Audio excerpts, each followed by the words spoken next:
Broadcasting from the business capital of the world, this is the Podcast Business News Network. Hey, welcome back, everybody. We are truly in a time of change. There's a lot of things going on right now. Change of season, change of life for a lot of people. And I've got somebody here that can help you with that. He is a success strategy coach, specifically a success transition coach to help you navigate through, let's say, a job change, a life change, relationship change, divorce change. Tom Marino is back on the program. Hey, Tom, how's it going? Hey, Steve, thanks for having me back. How's everything going?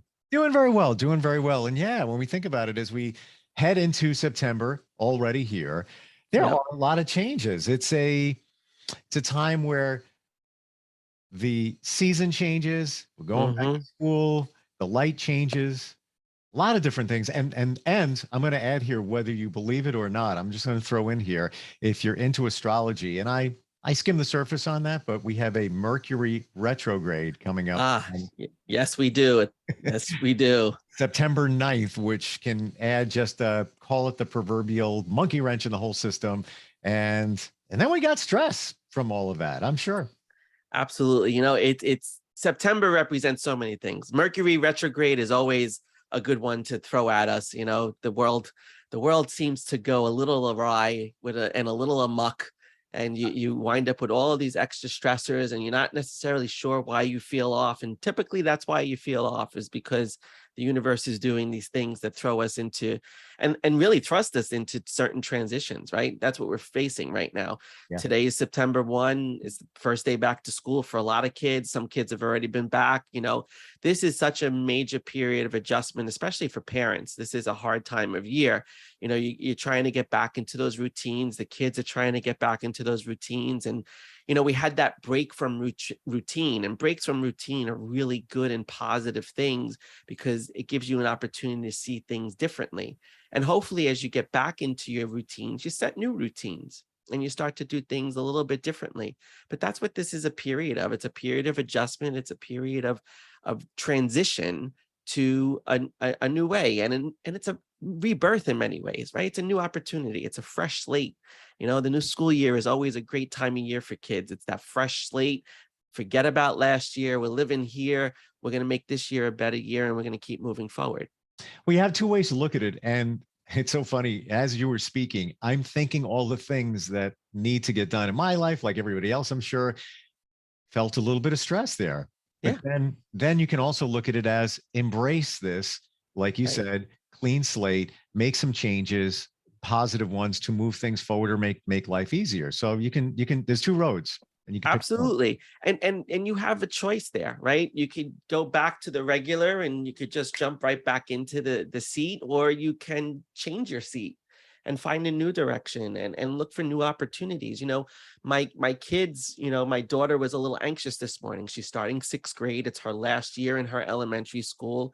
She had an okay year last year. It wasn't the best of years. It's probably in the entire tenure of elementary school that we had a really tough year. And she's apprehensive about this year. And I said, it's a new year. It's a new opportunity.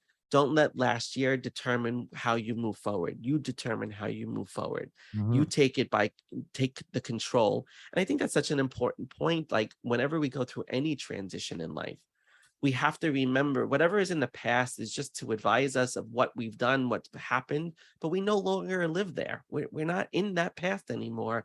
We're in the present, and we can only keep moving towards our future, and do it with a different perspective, do it with a fresh perspective. You said the C word there, and I think it's so important for many of us. Control. Like, we want to feel like we're in control. When we feel like we're not, that's where the stress and the fear and everything all comes in there. But to your point, you are in control. You're always in control of everything that's going on. Now, granted, there may be things out here that you don't have control over. So why manifest them? Why let them marinate in your head? Just push them away. Right. You know, that's a great point. You know, we talk about control a lot, and people feel this loss of control. And, you know, when we're influenced externally by our locus of control, right? When we let other things from the outside consume us, right? and take over our mind, and we do lose control and we give it over to other people, the situations, whatever it may be. But when you have that strong internal locus of control where you know that in every situation your control lies in how you respond to that, how you respond to that person, or how you respond to that situation. And when you start to feel that loss of control, it's that anxiety that's coming up. It's the uncertainty of what's going to result. So it's easier to just surrender to that than to really fight it and take the control back in the situation. I'm working with a client right now who's contemplating a career transition, right?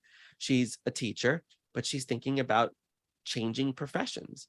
And one of the reasons why is because she just feels like she's fed up with all of the administrative stuff and all of the administrative people that are in her life. And I go, but you sit in a position of power. You have tenure. You have power and authority in the 15 years that you've been doing this. Why are you giving over your power to somebody who's new? Or why are you surrendering all of that? And it's because she's choosing to give it to that person. She's choosing to surrender her power. And that's such a big point. In any situation that's new, in any transition that you're going into, any new school year, I said to my daughter this morning, I said, you're in control of how you face this. No matter what happens, you still are in control of it. And I think it made her feel better, but it's a tough thing for an 11-year-old to understand. But you have to start to plant those seeds, because as adults, when we get handed a new project, it gets imposed on us, but we have to control how we do with that project. We don't have to let the person imposing it and giving it to us be in control of it. We control how we do it and how we do the work. And the goal is to do it well, but not to surrender your control in doing that. I love what you said before about somebody that you're working with, a teacher. Yeah. And instead of saying, well, she's contemplating a job change, you use the word transition, which it's a little bit softer because nobody likes the word change. So she's transitioning from one thing to another. But it's an interesting mindset when you use that word. It is. And it shifts everything, because she came to me with the idea that she's going to change careers, right? That she's going to go do something different. And she may wind up doing that. But what I find 9 times out of 10, when somebody comes to me in the midst of a transition, whether it's through a divorce, career change, fed up with their job, whatever it may be, there's usually this root of anger that sits there, right? And it's because things are no longer aligned. Things that once served us no longer serve us. So we have to figure out, are we really looking for something new to do? Or do we need a change and a transition in our perspective? Do we need to shift how we've been looking at this for the last 15 years? Do we need to just make a perspective change and take back control, not let other people take our control? So I'm going to hit you up with I don't even know if this question is answerable, but in that situation, how do you know the difference? Whether it's a relationship, whether it's a job, whether you should reframe it, the perspective, or get rid of it and move on to something else? Well, I think you have to look at a lot of different variables in there. I don't think it's a cut and dry, but I think changing your perspective on it is number one, right? Are you willing to throw away a whole lifetime with somebody, or 10 years of a marriage, or whatever, because you are thinking differently about something and your partner is not? It may be very obvious that you're growing apart, right? And and I always say we are supposed to grow apart because we grow individually. Sure. And each person in a relationship, whether marriage or even professional relationships, if we're growing at the same time, that's when conflict arises, because we need our own space to grow, right? Whether that's mental space or physical space, there's a need for space to be able to grow. And when couples come to me and they say, oh, we're growing apart, I go, okay, or are you just both growing at the same time? And because you're both growing, you're headed in different directions, right? If you can bring an awareness and an understanding to what's actually happening, you may be able to change your perspective. And instead of thinking of someone as, oh, they're changing and they're getting worse or they're whatever, you flip it around and go, oh, maybe they're growing. Let me see what happens here. Let me change my perspective on it, because it may not be what I really think it is, right? Perception is a distortion of reality sometimes. What you and I perceive, we could look at the same thing and go, I see this and I see that. And you could say, I see that, right? The show that was on HBO a while back, The Affair, I loved that show because I loved how it gave the two different perspectives. Like the first half hour of the show was one person's, and the second half hour was somebody else's, the other person's perspective. And you see the subtle differences in what one was wearing in one perspective versus the other, and how that person looked, and how it was different based on our perspective of things. And I think that's what people have to recognize, is that when you're in that place of transition, it's really a change in perspective that is starting all of that. And maybe what we need to do is reframe it and look at it differently. Well, interestingly, you said, talking about the relationship, the couple's growing in different direction. It can also be the complete opposite of it, where you feel like you're not growing. Right. Right. But inside, I need something, but it's not happening. And Correct. I feel like I'm just stuck in this place. Right. And that's what happens in a lot of relationships, where complacency sits in with one person typically, right? One part of the couple is usually happy and in that comfort zone. They don't want to leave.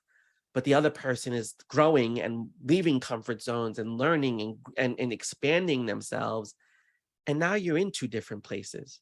You're in two different time zones at that point, right? So that becomes so in that situation, you have to make a decision. Is this person going to keep dragging you down and stunting your growth and squashing your growth? Or is it time then to say, you know what? This has been a very good relationship to this point. It has served both of us really well, but it's no longer serving me. I need to move on. And that's the thing with any relationship, right? I mean, I talk about this all the time. I joke about it all the time. I go, when marriage was instituted, the life expectancy was 30 to 40. So to live and be in one marriage for your entire life, 50, 60, 70 years, is really something unrealistic at the end of the day. Not saying that, you know, that you shouldn't that you should stay married or you shouldn't stay married. What I'm saying is that we have to look at from the perspective of why relationships break up, and have more compassion and understanding for that. So a couple of ways to look at that too, with the person that is complacent or comfortable in the relationship. They might not realize that they can grow once they get out of that relationship, because they're afraid of change. I'm just going to stay where I am. It's okay. Correct. All right. And then once you're into a different situation. Yep. And the other point I wanted to bring up, and I'm sure you might have heard this, the old classic 7-year itch is actually true in many ways, because I've often heard that after 5 years, or every 5 years in a relationship, you reevaluate your situation, but then it typically takes 2 years before you act on that evaluation. Yep. And the 7-year itch. Right. The 7-year itch is a very real thing. It's I think everyone, I mean, I've been married now for it'll be 17 years, right? So I've had that 7-year itch at least twice, where I've looked at things and we go, okay, and we keep going, right? And we make a decision to keep going, and things are good and things are great in the relationship. And here's what I'd like to see us do differently, or here's what, and you have to realize you do change every 5 years. You are not the same person you were 5 years, I mean, let alone a year ago, but definitely 5 years ago, you know, and now add in a pandemic, right? Add in those extra external stressors that we have been exposed to. That has really caused people to say, wait a second, what are we really doing here? Right? Is this the life that I want to continue to live?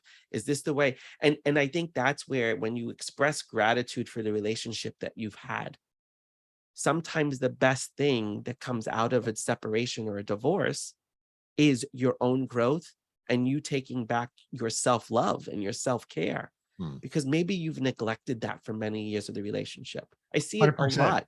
Yeah, I was just going to say, as you're saying it, I'm thinking it and was just about to say it, that does happen many times, because you give of yourself in the relationship to your spouse, to your family, and then you forget about yourself, and you don't know it until you know it. Yep. And that's the thing that I see most commonly when people, especially the women in the relationship, when they come to me in the midst of a divorce, most of them have never taken care of themselves first. They've always taken care of everybody else first. They've taken care of their children, their husband. That's who they've been taking care of first. And they don't necessarily have had any self-care or self-love opportunities.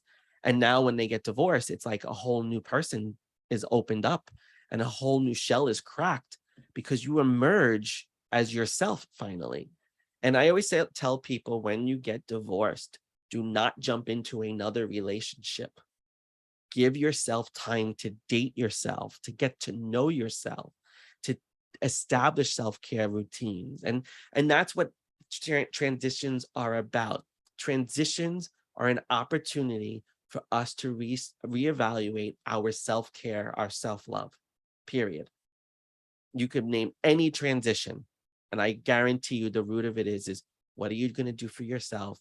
How are you going to take care of yourself better? Someone dies, you look at it as, okay, what am I doing now so that I can continue to live better and live the way I want to live life? I mean, that's what death often is for people. It's a reminder of our own mortality, that it's time to maybe change something. It's a period of transition, divorce, period of transition, change in career, period of transition. But usually it's because you've neglected yourself in that career, and you now need to put yourself first. So transition equals opportunity for self-care, self-love. You should say that again, because it is. Transition equals opportunity for self-care and self-love.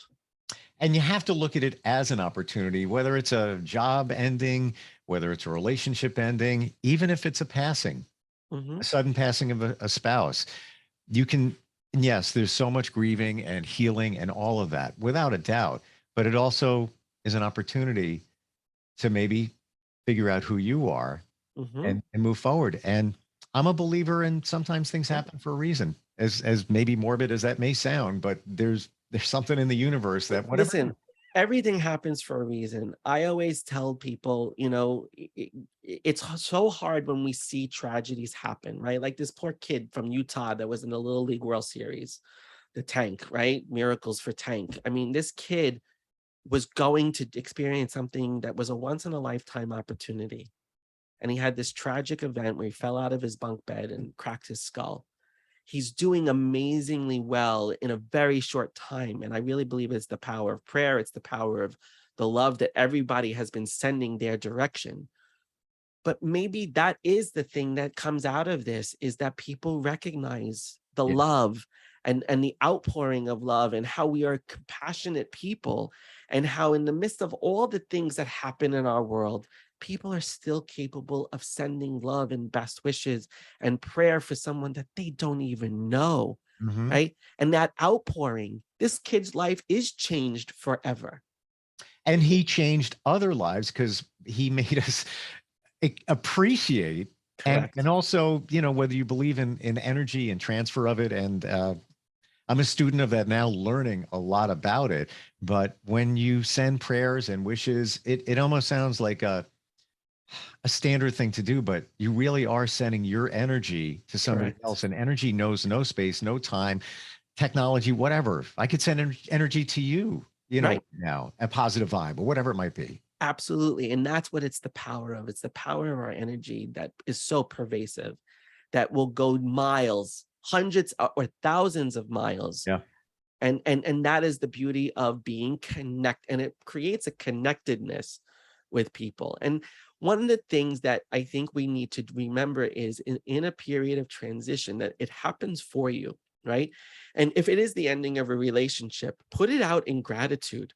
Do not be hateful or upset about it. Like, don't get angry about it. Maybe the anger that you're experiencing because of the relationship is there, but recognize anger's wisdom is that you are misaligned and something no longer serves you. And that's what's creating the foundation of that anger. And if that's the case, you're angry. Well, why are you angry? It's because it doesn't work for you anymore, and you're trying to make it Make work. it work. And you Absolutely. can't force something that's not going to work, right? You have an estranged relationship with a sibling, let's say, or a parent, right? Just because they are biologically connected to you, just because they're your sibling, there is not any rule that says you have to love those people or that you have to work at those relationships and make something work that doesn't work. You've got to recognize that it doesn't work and learn from what that represents. And I tell that to people all the time. I'm not going to force something that doesn't exist, right? Just because we're related doesn't mean, right? That's why they say you pick your friends, not your family, because you're usually more connected and you have that choice and that control to decide who you live with in your life. And that's why when you go through those estrangements, those are also transitions in how you look at those relationships. When you're estranged from someone, don't put it out in anger. Understand why that's the case. And it's typically because there's not an alignment between the two of you. It doesn't exist. So don't force something that doesn't exist. Yeah. Go find it somewhere else. Yep. And learn from it. Exactly. And we've talked about this before, but let's say the relationship went south, sour, however you want to phrase it. You have to forgive. Yep. And you're not doing it for the other person. You're doing it for yourself. Yeah. Forgiveness is your opportunity to move forward. Yeah. That's what it is. And the lessons learned, and when we were talking about the little boy in the Little League, we just coincidentally, we are both on Long Island. And there was a story in the news a few days ago where there was I think he was about the same age, about 9. He passed away in a car accident because of a drunk driver. But he made a decision at 9 to donate his organs. I don't know if you saw that story. No, I didn't. I missed that. And what it did for me was like, and I'm sure everybody else, like, oh yeah, you know what? I don't think I checked that box off on my license or whatever. Right. And as tragic as it is, maybe there was a lesson there for all of us. Like, yeah, you know what? You're not here. You can give back. Right. And to be selfless, Yeah. right. And to sacrifice, and what maturity that takes, right? And when you see someone that age be selfless like that, it's a reminder to, and really he was taking care of himself in that situation. He was facing his own reality. He was, and that's a selfless thing that we should do more of. And it is a reminder. So as tragic as it is a reminder. And I believe that's why a lot of these things do happen, is to remind us and to teach us. And we have to learn from that. I just, final thought on that situation. Imagine how many lives will be changed for the better. Correct. Because more people are donating their organs because of what he did. Think of that, the domino effect. I mean, it could be thousands. People around the world are talking about this little boy now. And because people are more motivated or reminded to donate their organs, how many people are going to have better lives or even be saved? Correct. Absolutely. A little boy. One life can change millions. Yeah. One life. Should we hold hands and sing Kumbaya? It feels like that. Steve, before we go, I just want to point out September is Suicide Prevention Awareness Month. Yeah. If you or someone you know is struggling and in crisis, just call or text 988. It is that easy to get help. The new suicide hotline was changed to 988 and get the help that you need. And listen, some of the statistics are just insane, but 79% of suicides are male. Wow. 79% of all suicides, of all people who die by suicide, are male. That's a lot. That's a staggering number when you think about it. And when you say it, I think of people I've spoken to, circle or outside circle, that have entertained a quick thought. Like, there was a point where, and all you need to do is just talk to somebody. I mean, I'm, not going into detail. I ran into somebody maybe 6 months ago, kind of, friendly with this guy. And he's brought that up from time to time, and he'll call me from time to time when we talk. Yeah. So he calls me his counselor. Yeah. But yeah, it's just, you need somebody to talk to. 988, reach out to a friend. people care. Don't think they don't. Absolutely. And they understand. Absolutely. Yep. Absolutely. So Yeah. on that note, Well, good stuff today. And if you want to talk about your life making that transition, Tom is a great guy. He's here to help you out. TomMarino.com is the website. And even if you're not sure what you need, reach out. absolutely. Yeah. And that's the thing. That's the beauty of what I get to do. If I don't think I can help you, I know I can point you in the direction that you should go, and you should find more resources. And sometimes I'll even refer you to those resources. So you can reach out to me at tommarino.com or at 516-588-0750, 516-588-0750.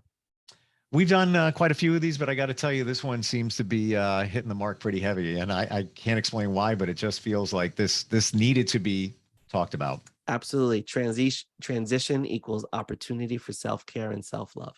Awesome. All right, Tom, thanks a lot. We'll talk soon. All right, Steve, take care. You too. We'll be right back. Are you experiencing a stormy season in your life? Well, it's time to change that. It's time for you to choose your adrenalized life. And I can show you how. I'm Tom Marino, Success Strategy Coach, and I've worked for years with my clients to create harmony and live adrenalized through the power of their choices. Visit tommarino.com, that's tommarino.com, and learn more today about how you can choose your adrenalized life. I work with small business owners, entrepreneurs, executives, and young professionals to navigate these stormy seasons. I help you to clarify your mindset, overcome obstacles, integrate fear, and establish very strong boundaries. I will help you set the goals to set all of that in motion. So visit tommarino.com, that's tommarino.com, and choose your adrenalized life.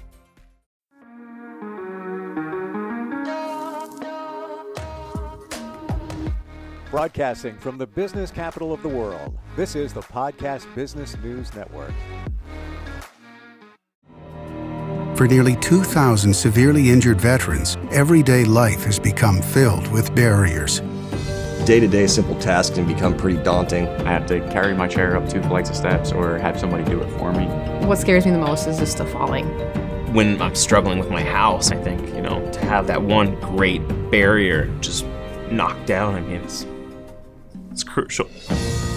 Home for Our Troops is a wonderful nonprofit that builds a Mortgage-free, fully adaptive, handicap-accessible house. And there's no catch. It'll be our very first home that we've ever owned. This is a game changer. This is where your life begins again.